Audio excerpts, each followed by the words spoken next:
Ooh, snappy.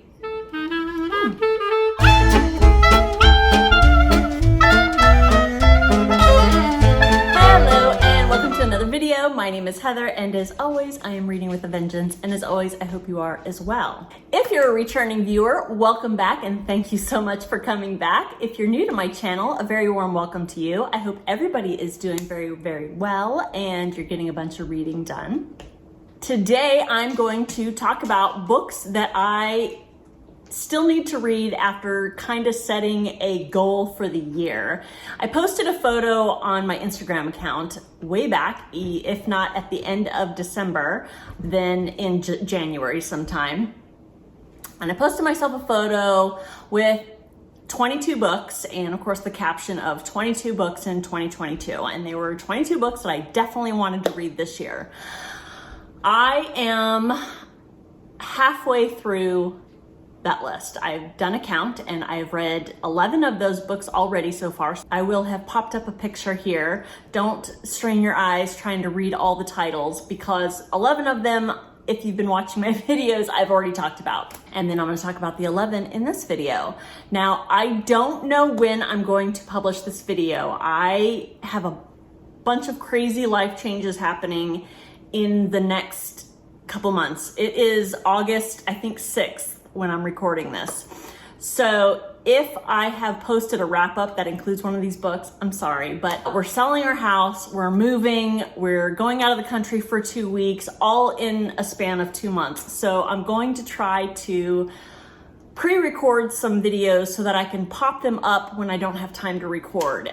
So if you've heard this spiel for like the 6th time, I'm really sorry, but I just want to kind of be clear, full disclosure here. Anyways, so it's August, so I've only completed half of that 22 and 2022 goal, so I'm a little behind. And it's my own fault. I mean, I get distracted easily. I'm a mood reader, you know, so stuff happens. But I'm pretty good at meeting goals, so I will put these books kind of at eye level, so when I am mood reading, because I have books here and then I have books on a trolley in my craft room, so I don't always go in search. I always just kind of look here and then I'll see something. Anyway, let's get started talking about the books that I definitely want to read by the end of this year based on the goal that I set at the beginning of the year. It's not going to be in any particular order. I just put them in the stack right over here, so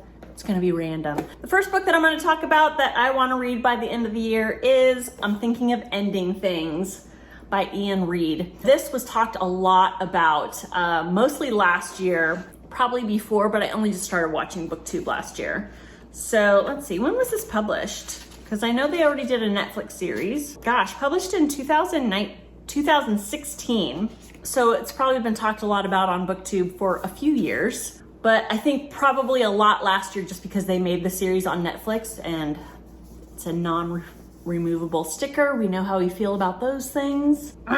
So yeah, so if you have been watching Booktube for a while, you have definitely heard of this book, if not read it. So I've heard people talk about this book. They have said that they have felt very unsettled while reading it. So that intrigues me. Let's see, what is this about? So it says in Goodreads that it follows a couple in the midst of a twisted unraveling of the darkest unease. You'll be scared, but you won't know why. I probably haven't read this because I'm saving it for the fall months, of course. That's where I like to read my darkest reads. It explores the depths of the human psyche, questioning consciousness, free will, the value of friendships, fear, and the limitations of solitude.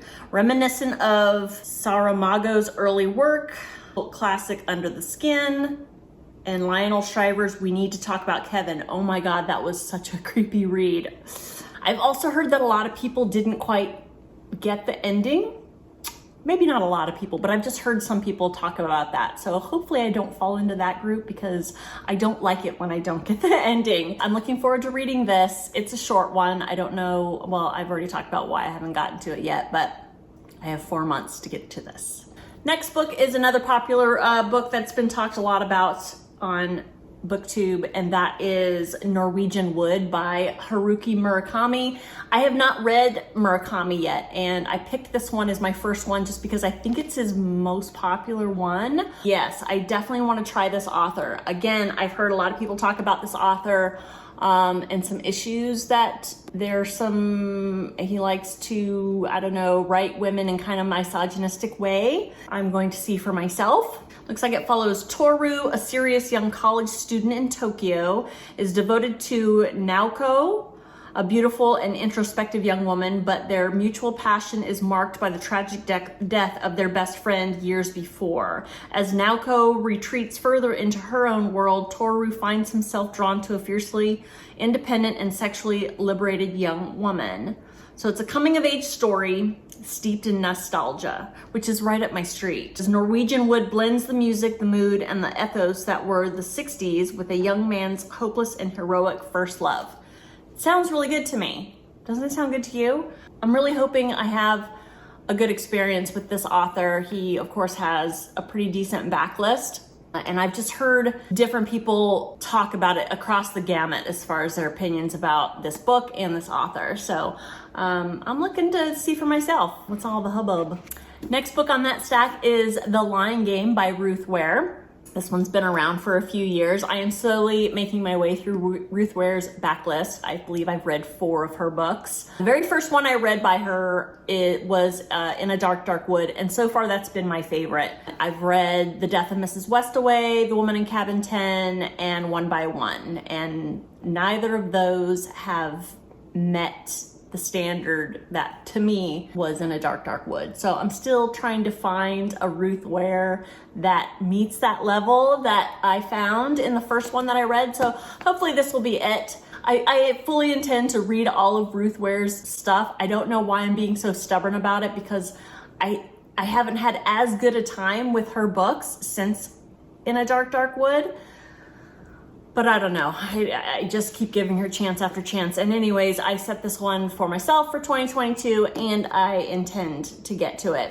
So this one follows 4 friends who I guess went to university together. Looks like Fatima, Thea, Isabel, and Kate. Super tight friends, and then they had this game, the lying game, that they would play with other people, but they swore never to lie to each other. And then under mysterious circumstances, they're expelled from school.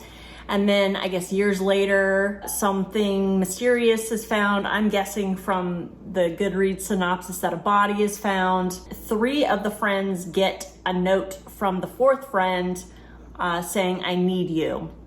So it's kind of a mystery. It sounds intriguing to me. I really hope that I enjoy it. About the lies we tell and the consequences thereof, I think. So I'm looking forward to it. The next one is another author I have yet to read, I think. And it's Kate Atkinson. And the one that I picked up that I wanted to read first is Life After Life. This is a chunker.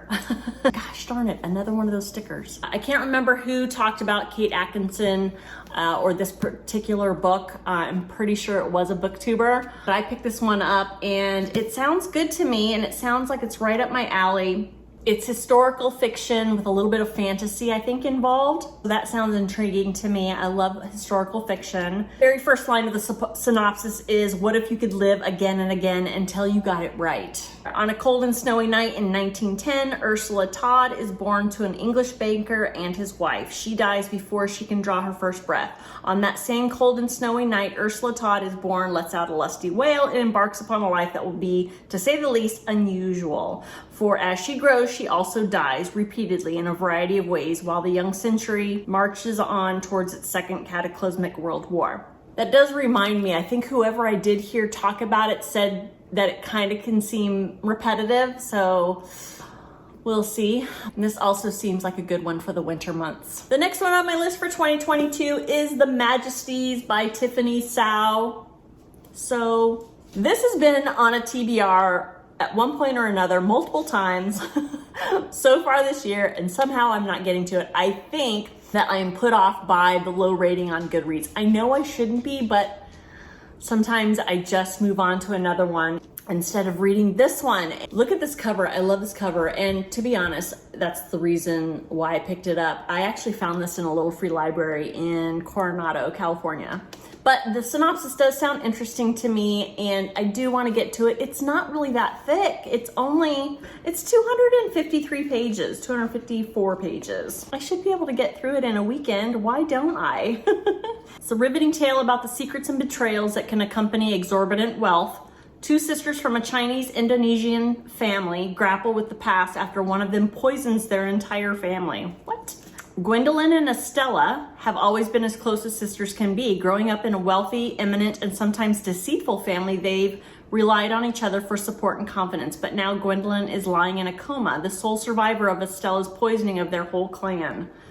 As Gwendolyn struggles to regain consciousness, she desperately retraces her memories, trying to uncover the moment that led to this shocking and brutal act. Was it their aunt's mysterious death at sea, Estella's unhappy marriage to a dangerously brutish man, or were the shifting loyalties and unspoken resentments at the heart of their opulent world too much to bear? Can Gwendolyn at last confront the carefully buried mysteries in their family's past and the truth about who she and her sister really are? It sounds intriguing. Why haven't I read it? Will I or won't I get to it? Another one, majorly talked about on Booktube, has been on at least one other TBR earlier this year, and somehow I cannot get to it. But again, another one that'll be perfect for the fall months, and that is Mexican Gothic by Silvia Moreno-Garcia. I have yet to read this author as well, and I think she's got a new one out that either just came out or is about to come out. Depends on when I post this video, who knows. But anyways, I have yet to read this one. I'm really looking forward to this one. I picked this one up. This was such a great find because it's the hardcover, and I found this in, it looks like Montauk Avenue Little Free Library in, I believe, Rhode Island. Yeah, she's got her own little sticker back there. That's a good idea. I should do that for my little free library. Anyways, I'm sure you've all heard of this book, but I'll give a little bit of the blurb inside because some folks really like that. I know I do. After receiving a frantic letter from her newlywed cousin, Noemi heads to High Place, a distant house in the Mexican countryside, unsure what she will find.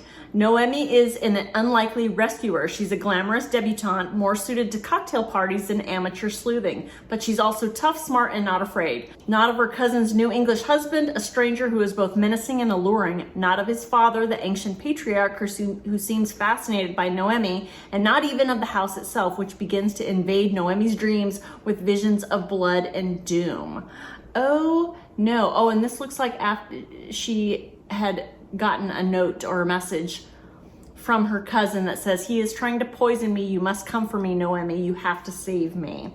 It says her only ally in this inhospitable place is the family's youngest son, but he too may be hiding something dark. Definitely one for the fall months, perhaps specifically October. Okay, here's one that I really haven't seen anybody else talk about.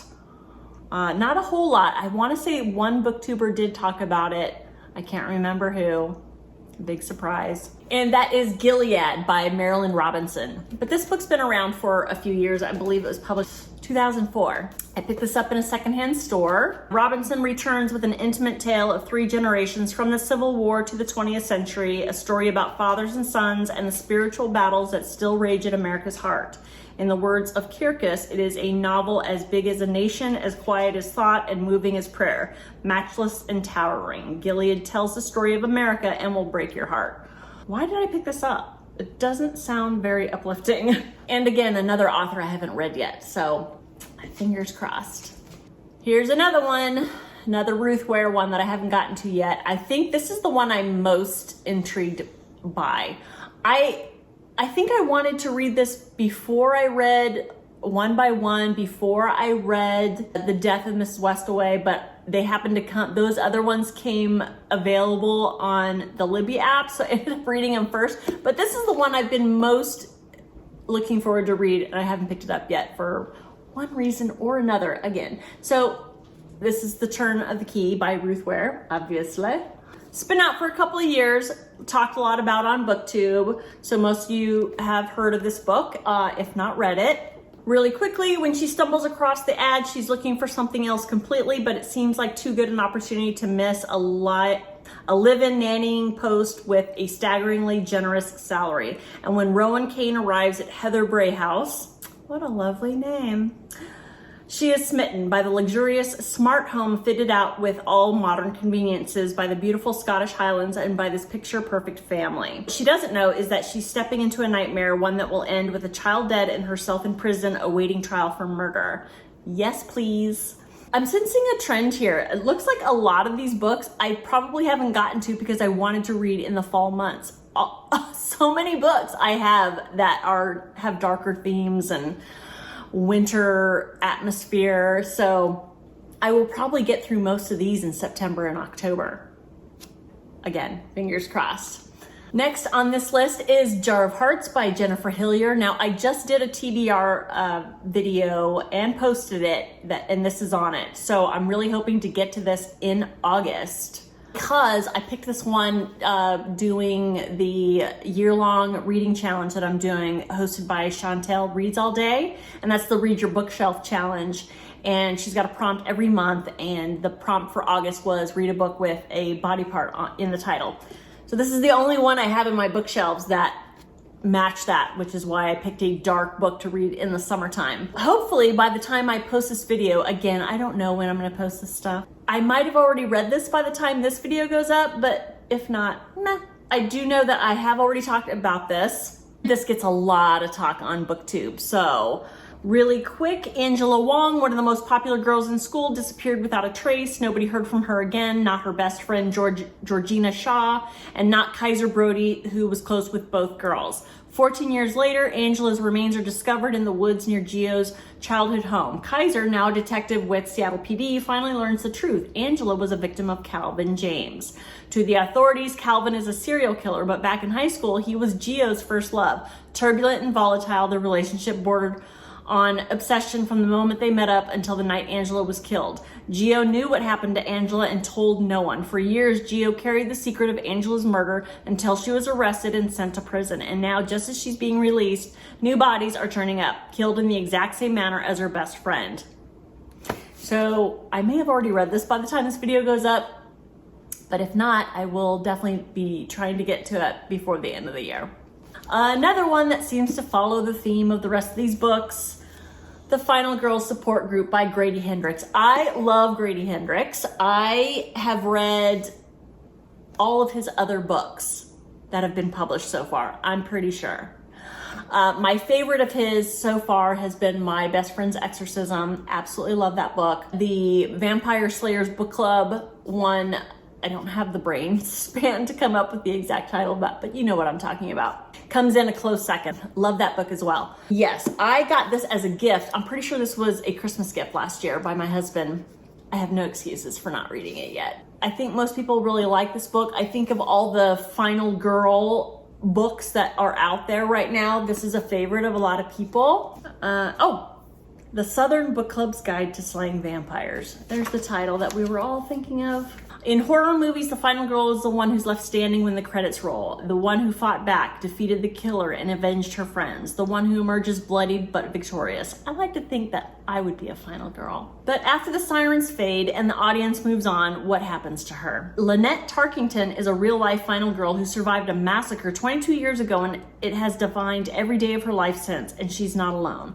For more than a decade, she's been meeting with 5 other actual final girls and their therapist in a support group for those who survived the unthinkable, putting their lives back together piece by piece. That is, until one of the women misses a meeting and Lynette's worst fears are realized. Someone knows about the group and is determined to take their lives apart again, piece by piece. Yeah, I have no excuse. I got 4 months to get through 11 books. 11 specific books. It's not like I can't read like 8 of them in 1 month. What is my problem? And finally, another one that has been talked about on Booktube a bunch. Another one that has been on multiple of my TBRs so far this year.